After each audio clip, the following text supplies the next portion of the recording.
The lead had already been taken from Arielle Banks before Malcolm Tate reached the showroom door. On the sales tablet at Kingsway Family Motors, a new walk-in appeared at the top of the rotation. Fonlu. SUV inquiry. Assigned associate. Arielle Banks. Then Paula Whitcomb touched the screen with one red fingernail. Override. No sales contact. Lot appearance concern. The note saved at 9:12 in the morning. Malcolm did not know any of that yet. He had just stepped out of a rented silver SUV near the back row, where the asphalt still held the night's heat. He wore a faded navy hoodie, clean jeans, and plain sneakers. No watch, no jewelry, no leather briefcase. Nothing that asked the lot to treat him as important. He walked slowly between two rows of polished trucks, reading window stickers, checking tire packages, looking at the way the inventory had been arranged. Kingsway Family Motors looked expensive on purpose. Tall flags snapped above the highway sign. Chrome grills caught the Carolina sun. Through the showroom glass, leather chairs sat in a waiting area beside a coffee machine and a wall of framed dealership awards. The place knew how to sell welcome. A white couple near a black pickup received it immediately. Ryan Cooper, one of the senior salesmen, opened the truck door for them and smiled like he had been expecting them all morning. "Take your time," he said. "I'll grab the keys so you can hear it start." Inside, another customer was handed bottled water before he finished giving his last name. Arielle Banks saw Malcolm from the showroom entrance and picked up her tablet. Her name was still visible on the lead for half a second. Then the screen refreshed. No sales contact. Lot appearance concern. Arielle's face changed. She looked across the showroom. Paula Whitcomb was already walking toward the front doors. Paula was the general manager, though she still moved through the building like the family name on the sign made her untouchable. Her father had opened Kingsway decades earlier.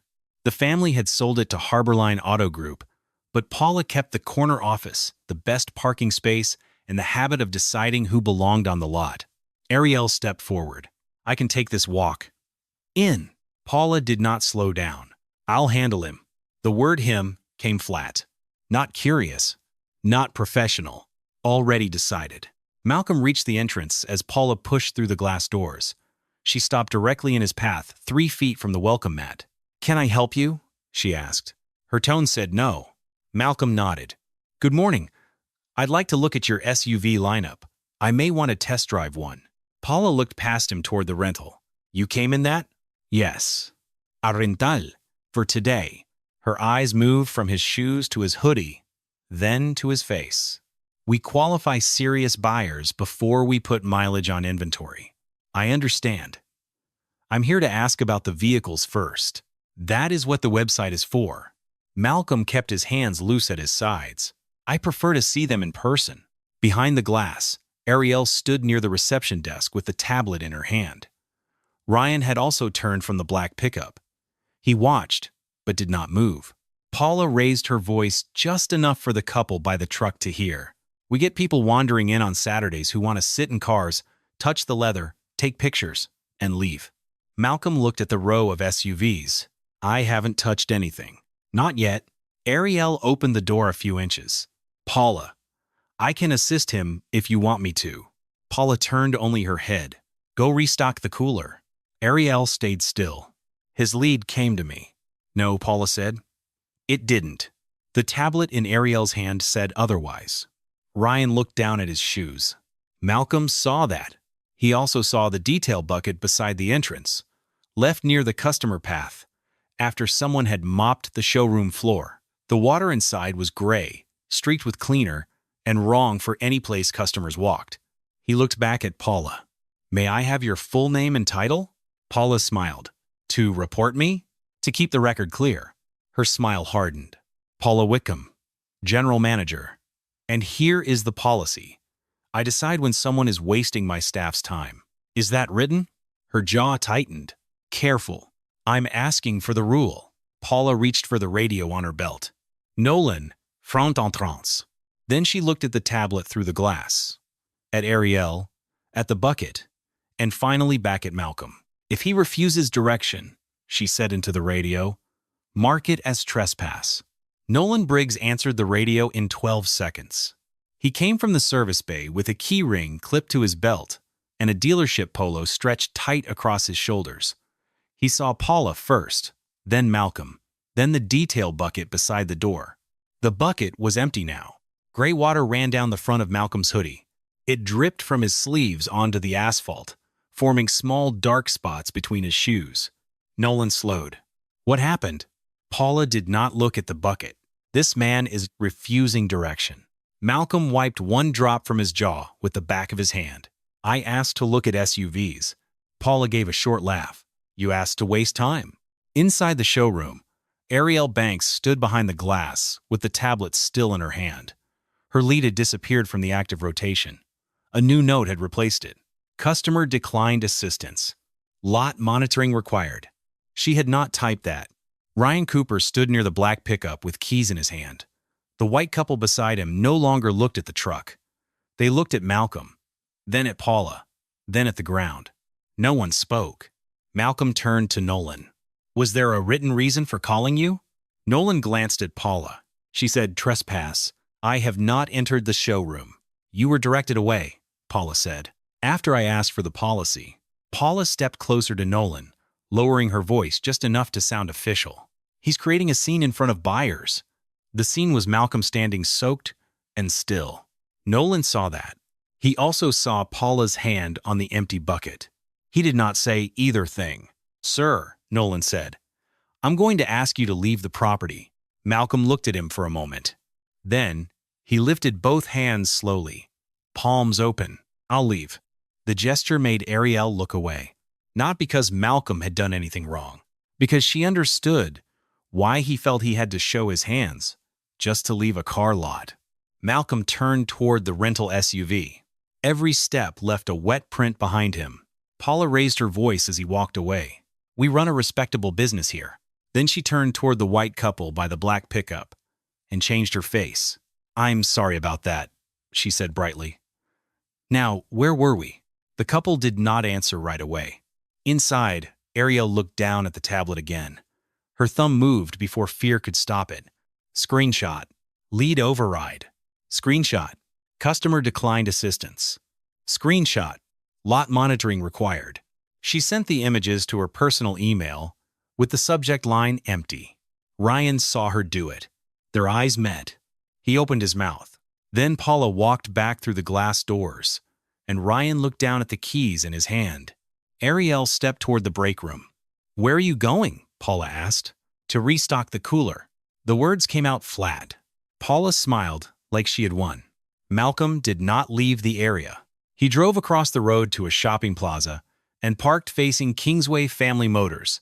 The rental seat darkened beneath him. The chemical smell filled the cabin. He did not start wiping himself clean. He took out his phone. Selena, he said when the call connected. Kingsway Family Motors. Charlotte. Preserve every camera from 8:30 forward. Front lot, entrance, showroom, service bay, audio if they have it. He looked across the road. The flags still moved above the sign. Pull lead assignment logs. Every manual override by Paula Whitcomb. Pull security radio logs, customer trespass notes, employee complaints, turnover, cleaning assignments, commission reassignment, and prior HR files. A pause. Yes. Call Peter Langford directly, his personal line. He listened for a moment. No announcement yet. I want the records first. Back in the dealership, Paula poured coffee in the showroom kitchen and leaned against the counter. Problem solved, she told Ryan. Ryan shifted. That looked rough. Paula's smile disappeared. Do you want to sell cars here, Ryan? He closed his mouth. Arielle sat alone in the break room. The cooler still needed restocking. The fluorescent light hummed above her. Her phone sat on the table beside the tablet screenshots. She texted her mother, I can't keep doing this. Then she looked at the screenshot again. No sales contact. Lot appearance concern. This time, she did not delete it. That evening, at 8:48, Paula's phone rang at home. Peter Langford. She answered with her showroom voice. Peter, what a surprise. There was no greeting on the other end. Paula, he said. I watched the front lot footage. Her hand tightened around the wineglass. I can explain. I also saw the lead override. The glass stopped halfway to her mouth.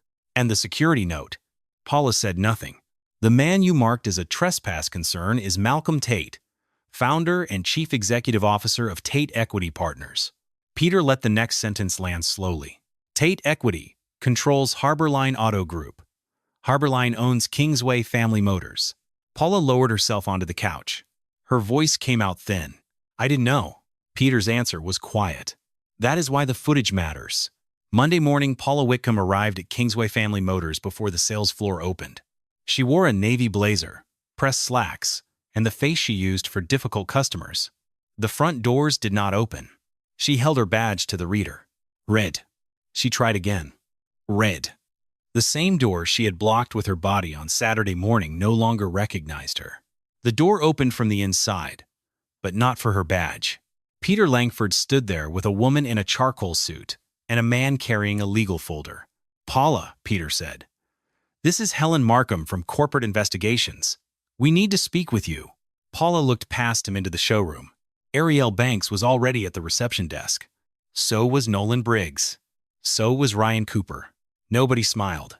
In the small conference room, Helen placed a laptop on the table and turned on the recorder. Tell us what happened Saturday morning. Paula folded her hands. A man was loitering near the entrance. He refused direction. I asked security to remove him. Helen nodded once. Then she pressed play. The screen showed Malcolm Tate stepping from the rental SUV. It showed Arielle's lead assignment. Assigned associate. Arielle Banks. Then Paula's override. No Silas contact. Lot appearance concern. Paula stopped breathing normally. The footage continued. Paula blocking the door. Arielle offering to help. Paula sending her to restock the cooler. The detail bucket beside the entrance. The gray water striking Malcolm's chest. The empty bucket rolling on the asphalt. Nolan arriving after the water was already on Malcolm's clothes. Then Paula's radio note. Mark it as trespass. Helen paused the video. Your statement does not match the record. Paula's mouth opened. Nothing useful came out. Peter slid a printed ownership chart across the table. Tate Equity Partners. Harborline Auto Group. Kingsway Family Motors. Malcolm Tate is the chief executive officer of the company that controls the group that owns this dealership, Peter said. But that is not the reason this meeting matters. Helen placed another page beside it. It matters because your process failed before you knew his name. By 10 o'clock, Paula Whitcomb was terminated for cause. She was not allowed to resign. She was not allowed to call it retirement. She was not allowed to enter it as a family transition. The final finding did not say customer misunderstanding. It did not say heated interaction. It said discriminatory customer handling, physical misconduct, false trespass documentation, misuse of lead controls, misuse of security escalation, and retaliation risk against an employee witness. Her credentials stayed disabled. Her rehire status was marked restricted across every Harborline store. Her management eligibility was removed from the dealership network. No regional manager could quietly bring her back under another title. Her office was packed under supervision. Her name was removed from the internal sales board. Before noon, the highway sign stopped flashing. Come see Paula. The new message was shorter. Walk-ins. Welcome. Logged first. Arielle was called into the same room after that. She came in holding the tablet like evidence. Helen asked what she had seen. Arielle showed the screenshots. Lead assigned. Lead overridden. Customer declined assistance. Lot monitoring required. Then she described the smaller things. Walk-ins moved away from her. Commissions reassigned. Hair comments framed as coaching.